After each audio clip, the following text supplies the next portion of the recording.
अमेरिकी central bank की तरफ से ब्याज दरों में की गई 75 बेसिस पॉइंट की बढ़ोतरी ने दुनिया भर के केंद्रीय बैंकों के ऊपर ब्याज दरें बढ़ाने का दबाव बना दिया। 24 घंटे ही नहीं बीते उससे पहले ही बैंक ऑफ इंग्लैंड ने दूसरा झटका देते हुए ब्याज दरों में 25 बेसिस पॉइंट की बढ़ोतरी कर दी। इस बढ़ोतरी के बाद अब इंग्लैंड में ब्याज दर 13 साल के ऊपरी स्तर 1.25 यानी 1.25% पर पहुंच गई है। बैंक ऑफ इंग्लैंड के बाद अब दुनिया के दूसरे बैंकों पर भी ब्याज दरें बढ़ाने का दबाव है। जल्दबाजी में ये ब्याज दरें बढ़ सकती हैं। इधर भारत में रिजर्व बैंक के ऊपर भी ब्याज दरें बढ़ाने का दबाव होगा। रिजर्व बैंक 2 बार ब्याज दरों में बढ़ोतरी कर चुका है, 40 बेसिस पॉइंट और 50 बेसिस पॉइंट की। 90 बेसिस पॉइंट की बढ़ोतरी 1 महीने के ही अंतराल में रिजर्व बैंक की ओर से की जा चुकी है। सर, आगे अब रिजर्व बैंक क्या रास्ता अख्तियार करेगा? कितनी तेज, कितनी तीखी बढ़ोतरी होगी या अभी इंतजार करेगा reserve bank? Shubham, Fed reserve की बैठक से और फेड रिजर्व की बैठक के साथ उसकी जो कमेंट्री है या अर्थव्यवस्था के बारे में जो अनुमान है, उनसे 2 बड़े स्पष्ट से रुख ट्रेंड दिखाई देते हैं भारत के संदर्भ में और भारत के रिजर्व बैंक के संदर्भ में। नंबर 1, फेडरल रिजर्व ने अमेरिका में इन्फ्लेशन के अनुमान को नहीं घटाया है। उसका मानना है कि छोटी अवधि में इन्फ्लेशन महंगाई बनी रहेगी, यानी महंगाई को प्रभावित करने वाले जो ग्लोबल कारक भारत को प्रभावित कर रहे हैं वही अमेरिका को भी कर रहे हैं और भारतीय अर्थव्यवस्था पर महंगाई का असर अमेरिका से कहीं ज़्यादा है। तो ये चीज़ रिजर्व बैंक के इस आकलन को आधार देती है कि उसने ब्याज दरों में बढ़ोतरी का फैसला सही लिया और सही समय पर लेने की कोशिश की गई। तो रिजर्व बैंक या भारत में बहुत सारे लोग जो ये मान रहे थे कि नहीं, ब्याज दरों में बढ़ोतरी सही समय पर नहीं थी या उसकी ज़रूरत नहीं थी, उसे इस फेड रिजर्व के फैसले ने स्थापित किया और बाद में उसे बैंक ऑफ इंग्लैंड और स्विट्जरलैंड और यूरोप के बैंकों ने भी सपोर्ट किया। तो रिजर्व बैंक की जो कमेंट्री हमारे सामने मौद्रिक पॉलिसी की समीक्षा में आई थी, जिसके हिसाब से पूरी दुनिया में अर्थव्यवस्थाएं एक दूसरी दिशा में जा रही हैं, वो बात स्थापित हो जाती है। दूसरी महत्वपूर्ण चीज़ ये कि रिजर्व बैंक ने फेडरल रिजर्व ने 75 बेसिस पॉइंट की बढ़ोतरी न केवल की है बल्कि आगे कुछ और चरणों में बढ़ोतरी के संकेत भी दिए हैं। उसका मानना है कि महंगाई को इतनी आसानी से कम करना संभव नहीं होगा। इसका सीधा मतलब ये होगा कि फेडरल रिजर्व जितनी ब्याज दरें बढ़ाता रहेगा, डॉलर में मजबूती उतनी ही ज़्यादा आती रहेगी।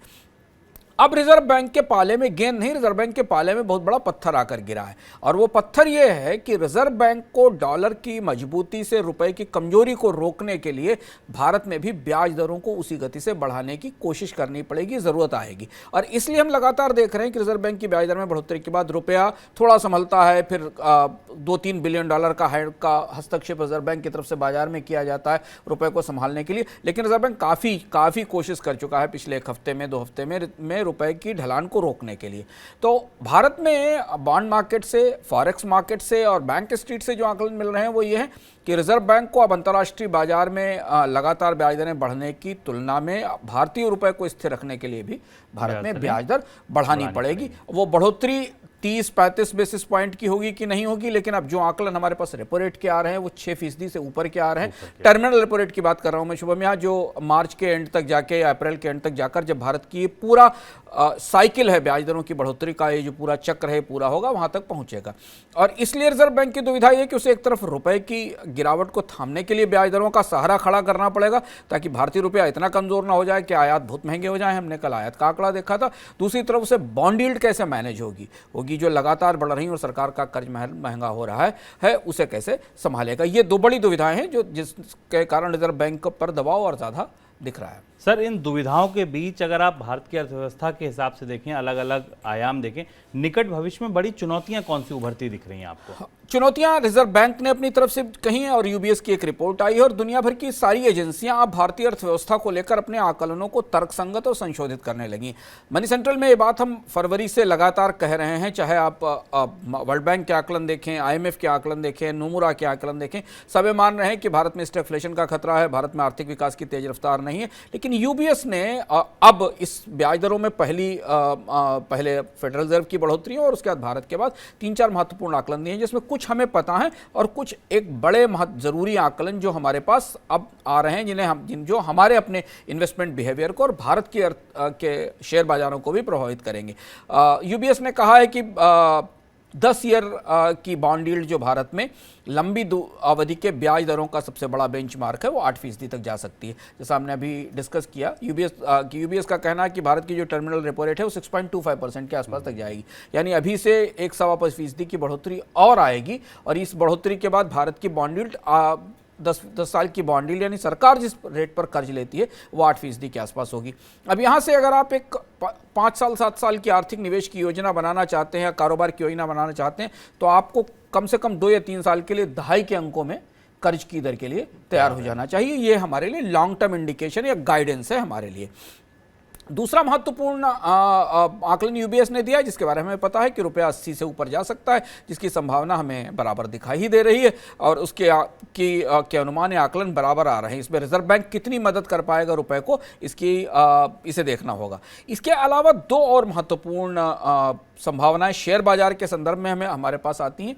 एक ये कि विदेशी निवेशकों की वापसी इतनी जल्दी आसान नहीं है और हम लोग इकोनॉमिकम में इस बात पर विस्तार से चर्चा कर चुके हैं कि भारत के बाजार में विदेशी निवेशकों की वापसी इतनी जल्दी नहीं होगी और उसका असर हमें शेयर बाजार में लगातार तमाम सूचकांकों, आंकड़ों, खरीद के बिक्री के आंकड़ों के तौर पर दिखाई दे रहा है। पर एक और बात जो यूबीएस ने कही है आखिरी में जो सबसे महत्वपूर्ण है कि डोमेस्टिक फ्लोज जो स्टॉक मार्केट में है यानी घरेलू निवेशक जो पैसा लगा रहे हैं उसमें भी मॉडरेशन होने की, कमी आने की का खतरा है, संभावना है। उसकी वजह यह है कि जब आप 8% की बॉन्ड यील्ड पर बैठे होंगे, जब आप 6.25% की रेपो रेट पर बैठे होंगे तो डिपॉजिट रेट्स भी बढ़ेंगी।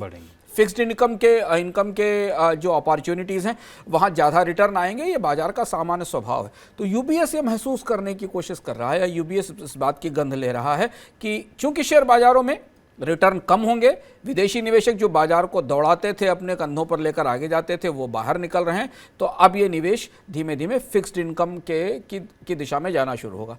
शुभम, बैंकों ने ये बात पढ़ ली है और इसलिए हम लगातार देख रहे हैं कि एफडी की दरों में पिछले 1 हफ्ते के दौरान सारे बड़े बैंकों ने अपने अपने अलग अलग ड्यूरेशन की जो फिक्स्ड डिपॉजिट रेट हैं या जो मियादी जमा दर है उसको बढ़ाना शुरू कर दिया ताकि अगर शेयर बाजार से निकला हुआ पैसा कोई सुरक्षित निवेश मांग ढूंढ रहा हो तो वो यहाँ आ सके।